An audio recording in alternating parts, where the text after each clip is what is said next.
50, 60, 70 வயது மேற்பட்ட மூத்த குடிமக்களா இருக்கீங்க அப்படின்னா உங்களுக்கு ஜாக்பாட் அளிக்கக்கூடிய வகையில ஒரு சூப்பரான அப்டேட்டை இப்ப தமிழக அரசு வெளியிட்டிருக்காங்க. அதாவது வீடு தேடி ரேஷன் பொருட்கள் வரப்போகுது. இது எந்த திட்டத்தின் அடிப்படையில கொடுக்க போறாங்க, ஆண்கள் மற்றும் பெண்கள் 2 பேருக்குமேவா, யாரெல்லாம் எலிஜிபிள் அப்படின்ற கூடுதல் விவரம் தெரிஞ்சுக்க வீடியோ முழுமையா பாருங்க. அண்ட் ஃபர்ஸ்ட் டைம் இப்பதான் நம்ம சேனலை பாக்குறீங்க அப்படின்னா மறக்காம ஒரு லைக் பட்டனை தட்டி விட்டுருங்க. அண்ட் இனிமே நம்ம போடுற வீடியோஸ்ல ஒரு விடுகதை சொல்லலாம் அப்படின்னு சொல்லிட்டு இருக்கோம். ஆன்சர் உங்களுக்கு தெரிஞ்சா கமெண்ட் பாக்ஸ்ல சொல்லுங்க. பிடுங்கலாம் ஆனா நட முடியாது அகைன். சோ இதற்கு என்ன விடை அப்படின்னு தெரிஞ்சா கமெண்ட் பண்ணுங்க. இப்ப வாங்க வீடியோக்குள்ள போயிடலாம். மத்திய மற்றும் மாநில அரசுகள் 2 பேருமே மூத்த குடிமக்களுக்காக நிறைய வகையான சலுகைகள் அறிவிப்புகளை கொடுத்துட்டு வந்துட்டு இருக்காங்க. அதுல ஒண்ணுதான் இலவசமா பேருந்து பயணம் அப்படின்றதும் அடங்கும்.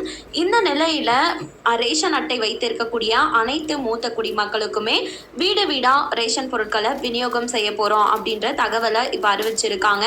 அதுவும் முதலமைச்சரின் தாய் மாணவர் திட்டம் அப்படின்ற திட்டத்தின் கீழே தான் அனைத்து மூத்த குடிமக்களுக்கும் வீடு தேடி ரேஷன் பொருட்கள் வரப்போகுது. முதலமைச்சரின் தாய் மாணவர் திட்டத்தின் கீழ் மூத்த குடிமக்களின் குடும்ப அட்டைதாரர்கள் மற்றும் மாற்றுத்திறனாளி குடும்பங்கள் பயன்பெற உள்ளனர். சோ நீங்க 70 வயது மேற்பட்ட மூத்த குடிமக்கள் தலைவரா உங்களோட ரேஷன் அட்டையில இருக்கீங்க அப்படின்னா உங்க குடும்பத்துக்கு அனைத்திற்குமே இலவசமா வீடு தேடி ரேஷன் பொருட்கள் கிடைக்கும். அது மட்டும் இல்லாம மாற்றுத்திறனாளியா இருக்கீங்க அப்படின்னா அந்த வகை குடும்பத்துக்கு இந்த திட்டத்தின் கீழே பயன்பெற முடியும். மொத்தம் 21.70 லட்சம் பயனாளிகளுக்கு ஒவ்வொரு மாதமும் 2வது சனிக்கிழமை மற்றும் ஞாயிற்றுக்கிழமைகளில் மின்னணு எடை தராசு, EPOS இயந்திரம் உள்ளிட்ட உபகரணங்களுடன் மூடிய வாகனங்களில் நியாய விலை கடை விற்பனையாளர்கள் அரிசி, சர்க்கரை உள்ளிட்ட பொருட்களை வீடுகளிலே வழங்குவர். இனிமே மாதத்தோட 2வது வாரமான சனி ஞாயிற்றுக்கிழமைகள்ல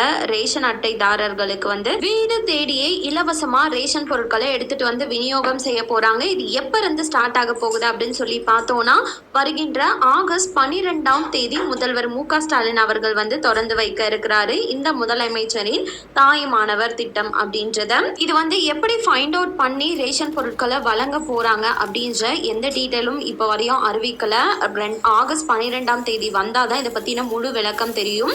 எனக்கு தெரிஞ்சு ஆல்ரெடி பாத்தீங்கன்னா வயதான அனைவருக்குமே அங்கீகார சான்று அப்படின்ற ஒண்ணு வாங்குறது மூலமா அது மூலமா இலவசமா ரேஷன் பொருட்களை வீடு தேடி கொண்டு வந்து விநியோகம் செய்வாங்க அப்படின்றது தெரியும். ஆனா இதற்கு மேல சேம் அதே ப்ராசஸ கொண்டு வந்துதான் இந்த தாய் மாணவர் திட்டம் அமலாக போகுதா அப்படின்றத வெயிட் பண்ணி பார்த்தாதான் தெரியும். எனக்கு தெரிஞ்சு இது ஒரு சூப்பரான அறிவிப்பு. எல்லாருமே இந்த வாய்ப்பை யூஸ் பண்ணிக்கோங்க, மிஸ் பண்ணிடாதீங்க. நான் என்னென்ன தேவைப்படுது ஆவணங்கள் அப்படின்ற எல்லா விவரங்களையும் அப் டு டேட் நான் அப்லோட் பண்றேன். இதுக்கப்புறம் கண்டிப்பா இந்த அறிவிப்பு அனைவருக்குமே பயனுள்ளதா இருந்திருக்கும் அப்படின்னு சொல்லி நம்புறேன். மேலும் இது போல கவர்மெண்ட் அறிவிக்கிற அனைத்து உண்மை அப்டேட்களையும் உடனுக்குடனே தெரிஞ்சுக்க மறக்காம நம்ம சேனலை சப்ஸ்கிரைப் பண்ணிடுங்க. அப்படியே இந்த வீடியோ பிடிச்சிருந்தா மறக்காம ஒரு லைக் பட்டனையும் தட்டி விட்டு